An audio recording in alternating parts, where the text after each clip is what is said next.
சுவாமியே சரணமையப்பா. அகிலாண்ட கோடி பிரம்மாண்ட நாயகனே சரணமையப்பா. ஐயப்ப சுவாமியின் மகிமை பாகம் 46. ஐயப்ப சுவாமி கருணையின் வடிவான தெய்வம். அந்த கருணையின் வடிவான தெய்வம் எல்லாத்துடைய கடவுளுடைய அனுகிரகத்தையும் நம்மளுக்கு கொடுக்கிறார் பகவான் ஐயப்பன். அப்படியேப்பட்ட என் குல தெய்வமான எங்கள் குடும்பத்தை காத்து நிற்கும், குலத்தை காத்து நிற்கும் பச்சையம்மா, குலதெய்வமான பச்சையம்மா, இஷ்ட தெய்வமான ஐயப்பன், இஷ்ட தெய்வ வடிவமான ஐயப்பன், குலதெய்வத்தான மகிமையை என்ன உணர வைக்கிறார் பகவான் ஸ்ரீ ஐயப்பன். பச்சையம்மன் அவங்களுடைய இந்த பூங்கரகத்தை என்ன தள்ளி தூக்க வச்ச பகவான் ஐயப்பன். அதே வடிவமாக அம்மனுடைய அந்த நெருப்பு மெருக்கிற பாக்கியத்தை பகவான் ஐயப்பன் கொடுக்கிறார். அந்த பச்சை அம்மன், என் குலதெய்வமான பச்சை அம்மன் சக்தி மகிமை நம்மளுக்கு காட்டுறார். அந்த சின்ன வயசுல நெருப்பு மெரிக்கிற அப்ப பாருங்க, அந்த அம்பாளுடைய சக்தி பாருங்க, பச்சையம்மோட சக்தி அந்த நெருப்பு மெரிக்கிறது கூட தெரியலங்க.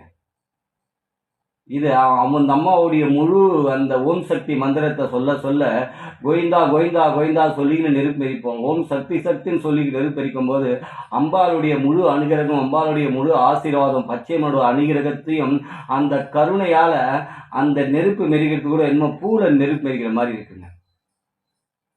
என்ன அந்த பச்சை அம்மனுடைய சக்தியை உணர வைக்கிறான் பாருங்க. அந்த சக்தியின் வடிவான ஐயப்பன், இது ஐயப்பனோட மகிமைன்னு சொல்லுவேன்.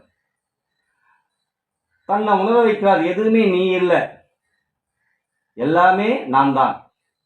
உன்னை யாரை வணங்கணும், யாரை கும்பிட வைக்கணும், யாரை இது பண்ண வைக்கணும், இந்த உலகத்தில் அத்தனை பெரிய அனுகிரகம் ஆசீர்வாதம் உனக்கு தேவை. என்னுடைய ஆசீர்வாதம் மட்டும் உனக்கு போதாது மகனே.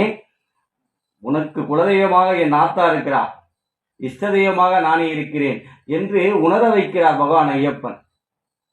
என்ன ஒரு சக்தி அடங்கியிருக்கு பார்த்தீங்களாங்க. பச்சை அம்மனுடைய சக்திய மகிமையை, என் குலதெய்வத்தை சக்தியை உணர வைக்கிறார் பகவான் ஐயப்பன். எனக்கு ஐயப்பன்னா உயிர். அந்த பாசத்துக்கு எல்லையே கிடையாது. எந்த அளவுக்கு பகவானை பிடிக்குன்னு கேட்டால் கடல் அளவு கூடும், கடல் கூட எல்லை இருக்கு கூட சொல்லுவேன். ஆனால் என்னுடைய ஐயப்பனுக்கு பாசம் வச்சதுக்கு கடல் அளவுக்கு எல்லையே இல்லை. ஆஞ்சநேயருக்கு கேட்டிங்கன்னா நெஞ்ச கிழிச்சு ராமரையும் சீதாதேவியும் நெஞ்ச மார்பகத்தை பீச்சு காட்டுவார். எனக்கு அப்படிப்பட்ட சக்தி இருந்துச்சுன்னா உடம்பு பிரிச்சு காட்டுவோம். ஐயப்பன் தான் உடம்பு ஃபுல்லாக அங்கமெல்லாம் ஆட்சி செய்கிறான்ட்டு. ஏன்னா இந்த இடத்துல என்னை பேச வைக்கிறதும் அவன் தானே, அனைத்தையும் உணர வைக்கிறது பகவான் ஐயப்பன். நான் கஷ்டத்தில் இருந்து பொழுதும் என்னை கை தூக்கி விட்டவன் ஐயப்பன். என்ன ஒரு சக்தியின் வடிவம் பாருங்க. குலதெய்வமான பச்சையம்மனுடைய சக்தியை உணர வைக்கிறான் பாருங்க பகவான் ஐயப்பன். எப்படியாப்பட்ட கடவுளை சொல்றது பாருங்க ஐயப்பனுடைய மகிமை. சுவாமியே சரணமையப்பா. அகிலாண்ட கோடி பிரம்மாண்ட நாயகனே சரணமையப்பா.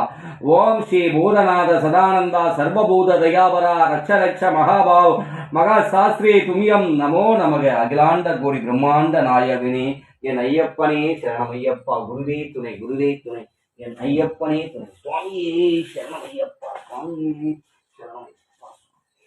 சரணமையப்பா. சுவாமியே சரணம்.